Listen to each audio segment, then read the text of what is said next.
Olá, participantes da primeira mostra científica online de estudos empresariais. Eu sou Lucas de Carvalho Dantas, estudante do curso de Ciências Contábeis no campus de Itabaiana da Universidade Federal de Sergipe e estudante de Pedagogia na Universidade Cruzeiro do Sul. E atualmente trabalho com publicidade e estratégias no marketing digital. E eu vou apresentar para vocês hoje o artigo de título A Mortalidade de Microempresas no período pré-pandemia Covid-19 como uma questão de contabilidade. Ele possui coautoria da Ana Jacena Nascimento Silva e orientação do professor José Alvino Santos Filho. Mas como o brasileiro empreende? O brasileiro ele tem um estilo próprio de empreender. Cada nação, devido à sua cultura, seus padrões culturais, eles encontram em si um estilo próprio de empreendedorismo. O brasileiro não é exceção a essa regra. Em vias gerais, o brasileiro ele tem uma tendência a concentrar o poder nas suas mãos. Então, o líder, o empresário, o empreendedor, ele tende a tomar decisões autocráticas, sem utilizar uma gestão participativa. Então, ele mesmo toma as decisões do seu negócio. Então, ele concentra o poder em suas mãos. Em outro momento, em questão das relações de pessoais de trabalho, o brasileiro ele prioriza muito as relações pessoais. Então, ele vai o quê? Priorizar as relações, a amizade, o parentesco, acima até mesmo da realização do trabalho, da tarefa que tem que ser desempenhada. Isso porque o brasileiro gosta de estar presente junto com pessoas, de unir com pessoas e formar laços de amizade. Outro ponto também que o empreendedor brasileiro tem como característica é não gostar de assumir riscos. Então o brasileiro ele tem um estilo de empreender conservador, ele fica preso ali no seu modelo, ele não tende a arriscar muito em novas tendências. Então ele pretende permanecer ali dentro do seu nicho. Mas o brasileiro, ao mesmo tempo que ele tende a não assumir riscos muito grandes, ele é um povo criativo. Então a gente, como brasileiros, empreendedores brasileiros, ele tende a ter uma grande criatividade, que é o famoso jeitinho brasileiro. Então ele consegue criar soluções práticas e criativas para os seus problemas diários. Mas quando você tem uma grande mudança no seu cenário econômico, o brasileiro tem uma resistência a fazer essas mudanças e assumir os riscos. Além disso, o brasileiro tem uma aversão a conflitos. Então ele não gosta que tenha conflitos em sua empresa, muito menos também de resolver. Então tem uma certa resistência. O que é que ele faz muitas vezes? Simplesmente deixa passar. Ou uma conversa breve, não procura a raiz do problema em si, o que é que causou aquele conflito. Então ele não tem uma boa gestão dos conflitos dentro da empresa. Além disso, o brasileiro, o empreendedor brasileiro, ele tende a ter um tom de impunidade em sua gestão empresarial. Tanto para quem merece, por exemplo, um funcionário de destaque, ele se empenhou, obteve excelentes resultados. O empreendedor brasileiro tende a não bonificar esse funcionário, ou como também se ele for merecedor de uma punição por ter feito alguma prática inadequada com as regras da empresa, ele também não tem de ser punido, devido a essa questão do perfil de impunidade do empreendedor brasileiro. Além disso, o brasileiro ainda é muito preso à burocracia. A gente tem empresas muito burocráticas, ou seja, se ligam muito à questão de regras, normas, e isso acaba gerando um problema de flexibilidade, que é característica de empresas mais modernas. Então isso acaba as empresas não conseguindo se adequar aos cenários modernos de mercado. E agora a questão das micro e pequenas empresas segundo a legislação brasileira. A Lei Complementar 123 de 2006, ela traz a definição das micro e pequenas empresas. As micro e pequenas empresas são sociedades empresárias, sociedades simples, empresa individual de responsabilidade limitada ou próprio empresário, nas quais as microempresas ela possuem faturamento de até R$360 mil no ano corrente e as empresas de pequeno porte ela possui faturamento de 360 mil a R$4.800.000 em um ano corrente. Além disso, essa lei também preconiza o microempreendedor individual, o MEI, que é aquele empresário individual que tem até um funcionário e que o seu faturamento anual, no ano corrente, seja inferior a R$81 mil.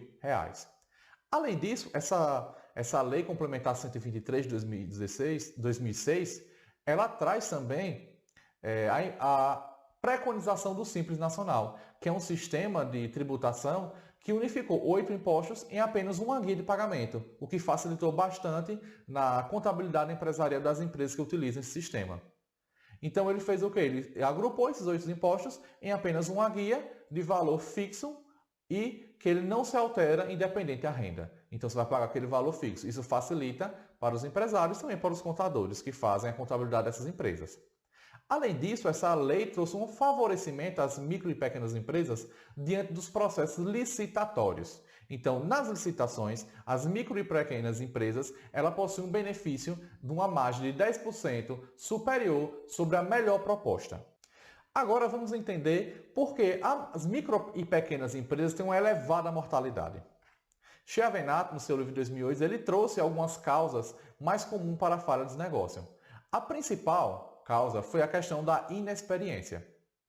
Como o empreendedor, a maioria dos empreendedores brasileiros, ele busca o empreendedorismo como uma forma de driblar a crise ou a questão do desemprego. Então, muitas vezes, esse empreendedor ele não tem uma habilidade, ele não tem uma capacitação profissional. Ele acaba entrando no mercado do empreendedorismo, empreendendo, só que sem experiência. E essa inexperiência, essa falta de experiência no campo, vamos dizer assim, ou mesmo desequilibrada, acaba levando à falência da empresa, uma má gestão do empreendimento. Então, a inexperiência, ela corresponde por 72% das causas que levam à mortalidade das pequenas empresas no Brasil. Além disso, tem as questões de fatores econômicos, como juros, lucros insuficientes, juros elevados, a perda no mercado, o mercado consumidor restrito ou nenhuma viabilidade futura.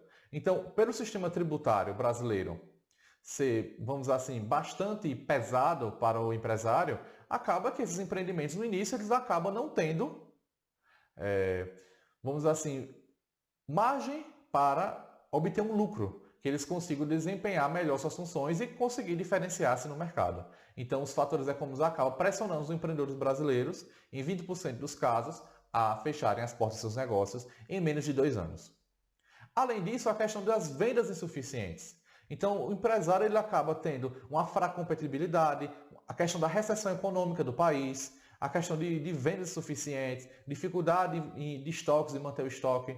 Então, acaba fazendo o quê? Que o empreendedor ele acabe também não tendo um lucro. Porque, por exemplo, se ele não consegue se mostrar competitivo no mercado, porque não tem capital, não tem reserva financeira para você mostrar no mercado como algum empreendimento competitivo, ele também não vai conseguir se destacar e chamar a atenção de mais clientes. Então ele acaba sendo restrito, ficando restrito.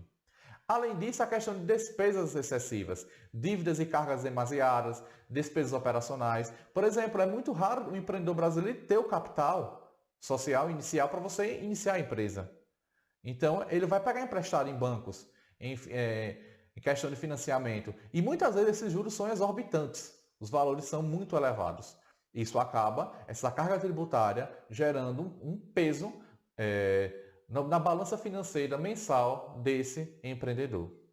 E temos também outras causas, como negligência, capital insuficiente, clientes insatisfeitos, fraudes, ativos insuficientes. O empresário muitas vezes vê o contador como um inimigo. É aquela pessoa que é responsável, que o empreendedor acha que o contador ele é responsável pelas altas taxas que ele está pagando. Então o empreendedor acaba sendo culpado, sendo que é o governo que infringe aquelas taxas, impostos a serem pagos. Então o empreendedor ele acaba culpando o contador, que é a pessoa mais próxima, aquela pessoa que vai cobrar do empreendedor para pagar os impostos mensais. E isso acaba gerando o quê? Problemas de fluxo de caixa, consequentemente levando à falência. O que o empreendedor faz? Quando ele já está à beira da falência, ele procura um contador. Só que muitas vezes, nesse último instante, nesse último suspiro da pessoa jurídica, às vezes nem o contador conseguirá resolver, porque o empreendedor ele não tem fluxo de caixa suficiente. O Sebrae e a própria legislação brasileira eles trabalham todos os anos tentando mudar esse quadro. A própria Lei Complementar 123 e o Simples Nacional, a questão do processo de licitações, são vantagens que o legislador teve de preocupação para tentar mudar esse quadro. Além disso, esse estudo foi desenvolvido no processo pré-pandemia. Então o Brasil ele estava apresentando uma melhora nesse quadro, essa redução gradativa nessa mortalidade, mas com a pandemia do coronavírus, o Covid-19, acabou agravando e complicando cada vez mais a sustentabilidade tanto de pequenas e médias, micro e pequenas empresas, como também das grandes empresas. Então a crise do coronavírus afetou desde o pequeno empresário até o grande empresário. Muito obrigado pela atenção e uma boa mostra para todos.